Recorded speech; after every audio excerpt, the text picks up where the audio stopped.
কি নাম যেন আপনার? সংসত নাম জয় গুরুদেব ধন্য গুরুদেব জো বলে সোনির ভাই জগৎগুরু রবিদাস মহারাজ কি জয়।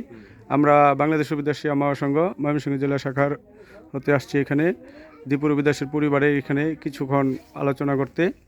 তো যাই হোক, আপনারা দেখতে পাচ্ছেন জয়পুরহাটের অ্যাডভোকেট বাবুল রবিদাস বাবাজি, জয়পুরহাট জেলা জজ কোর্টের উনি কর্মরত একজন অ্যাডভোকেট। তো উনি কিছুক্ষণ আলোচনা করবেন, আমরা একটু ভিডিওর মাধ্যমে সকলকে দেখানোর চেষ্টা করব, সকলে একটু দেখেন। হ্যাঁ বাবাজি। আচ্ছা, আমার নাম হচ্ছে অ্যাডভোকেট বাবুল রবিদাস। আমি জয়পুরহাটের কোর্টে আইন পেশায় নিয়োজিত আছি। আমি আজকে আসছি, এটা হচ্ছে ময়মনসিংহ জেলার অন্তর্গত তারাকান্দা, না তারাকান্দা উপজেলায় আসছি। আজকে দীপু যে রবিদাস যে নির্মমভাবে যে হত্যা করলো, এই যে আজকে এনার হলো পিতা, ওনার নাম হলো রবিলাল রবিদাস ওনার নাম। আর ইনি হচ্ছেন বাবুলাল রবিদাস, অর্থাৎ আমার নাম কিন্তু ছোটবেলা বাবুলাল বলেই ডাকতো, কিন্তু পরবর্তীতে ওই নামটা শিক্ষকেরা চেঞ্জ করে দিয়েছে। আমি মনে করি পৃথিবীতে যারা দুর্বল তাদেরকেই কিন্তু মানুষ টার্গেট করে। যারা অনগ্রসর জাতি, বঞ্চিত জাতি, পিছিয়ে পড়া জাতি, এরা সামনে উঠে আসবে, এইটা কিন্তু সকলে সহ্য করতে পারে না। আমরা মনে করি যে এরকম ঘটনা আমরা দেখেছি আপনার রংপুরের যে আপনারা দেখছেন রূপলাল রবিদাসকে পিটিয়ে হত্যা করা হয়েছে। এরপর প্রদীপ রবিদাস, ওনার বাড়ি মিঠাপুকুরে, ওনাকেও কঠিনভাবে তাকে হত্যা করা হয়েছে, পিটিয়ে হত্যা করে। সে ছিল কি ওই প্রতিবন্ধী, তারপর তাকে পিটিয়ে মারা হয়েছে। তারপরে আমরা দেখেছি নওগাঁতে নিতাই রবিদাস, সে অফিস করে বাসায় আসতেছিল, তাকেও পিটিয়ে হত্যা করা হয়েছে।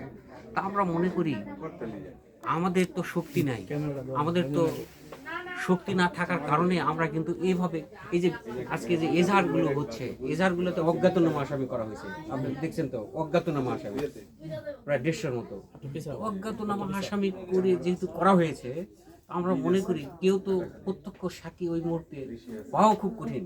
আমরা মনে করি যে কেউ দিবে কিনা এটাও সন্দেহ। আমার মনে হয় এই চার্জশিট হবে, বিচার হবে, সাক্ষী হবে, প্রমাণ হবে, এটা প্রমাণ করা খুব কঠিন হয়ে যাবে। তো আমরা মনে করি যে এই ইনাদের পাশে একমাত্র ভরসা হচ্ছে আমাদের রবিদাস কমিউনিটি যারা আছে, শুভাকাঙ্ক্ষী শুভানুধ্যায়ী যারা আছে, যারা প্রতিবেশী যারা আছে, সকলের উচিত এই ক্ষতিগ্রস্ত পরিবারটার পাশে আপনারা দাঁড়াবেন, দাঁড়িয়ে তার মনে শক্তি সাহস যোগাবেন। আমরা মনে করি এই দীপু রবিদাসকে হত্যা করা শুধু নয়, আমরা মনে করি গোটা আমাদের সমাজকে এটা একটা খুব কষ্ট দিয়েছে। আমরা মনে করি এই পরিবারের পাশে আমরা আজকেও আসছি, ভবিষ্যতেও আসবো, এবং আপনারাও এই পরিবারের প্রতি নজর রাখবেন, এই প্রত্যাশা জ্ঞাপন করি। এই প্রত্যাশা জ্ঞাপন করে রবিলাল রবিদাস আমি খুব মর্মাহত যে অন্তর থেকে আমাদের কান্না পাচ্ছে, কিন্তু আমরা প্রকাশ করা পারতেছি না। ঠিক আইনগত দিক থেকে যদি কোর্টে মামলা যখন যাবে, দরকার হলে প্রয়োজন ওই মামলাতে আমি আসি, উপস্থিত থাকবো, এই প্রত্যাশা জ্ঞাপন করবো। আইনগত সাহায্য সহযোগিতায় Bangladesh legal aid and services trust এখানে আসছিল, কিন্তু ব্লাস্ট আসছিল একটা অফিস, তো ওনারা সহযোগিতা করবে বলছে।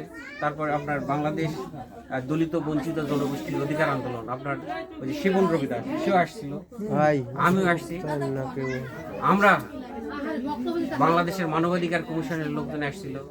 আমরা মনে করি সকলেই আমরা আজকে ইনার পাশে আছি, ভবিষ্যতে থাকবো, এই প্রত্যাশা জ্ঞাপন করে সকলকে নমস্কার জানিয়ে আমার বক্তব্য শেষ করছি।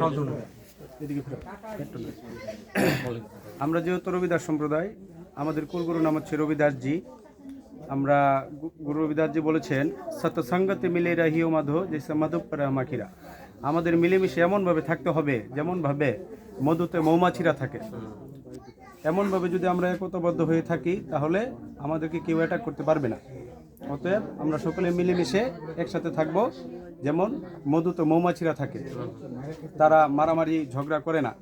আর একটা ছোট্ট প্রাণীর কাছে আমাদের অনেক কিছু শিকার আছে, আর ওইভাবেই আমরা শিখব, যাতে আমরা মিলেমিশে থাকব। ঠিক আছে? আর যদিও আলোচনা অনেক দীর্ঘায়ু আছে আমাদের, কিন্তু করবো না দীর্ঘায়ু। যেমন বাবাজি আসছেন জয়পুরহাট থেকে, উনিও ব্রেক করবেন।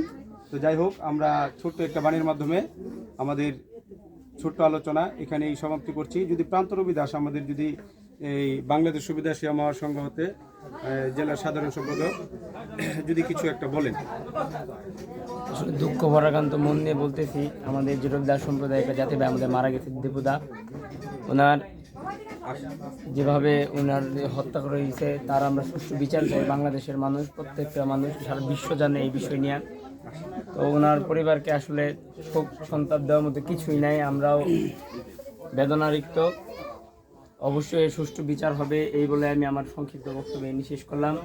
আর বাবাজি চলে যাবেন, জয়পুরহাট থেকে আসছেন, আমাদের রবিদাস সম্প্রদায় হিসেবে, আমাদের জাতির বর্ণ হিসেবে আমাদের একটা দায়িত্ব কর্তব্য যে আমাদের একটা সুষ্ঠু বিচার আমরা চাই এই বাংলার মাটিতে হোক, এই বলে আমি আমাদের সংক্ষিপ্ত বক্তব্য শেষ করতেছি। জয় গুরুদেব, ধন্য গুরুদেব। জয় গুরুদেব। দীপু হত্যার বিচার যাতে হয় সেটা নিশ্চিত করার জন্য আমরা কিছু বলি যে এরকম মর্মান্তিক ঘটনা বাংলাদেশের কোনো জায়গায় যাতে না ঘটে, সবাই এদিক দিয়ে আমরা খেয়াল রাখবো। জয় বলে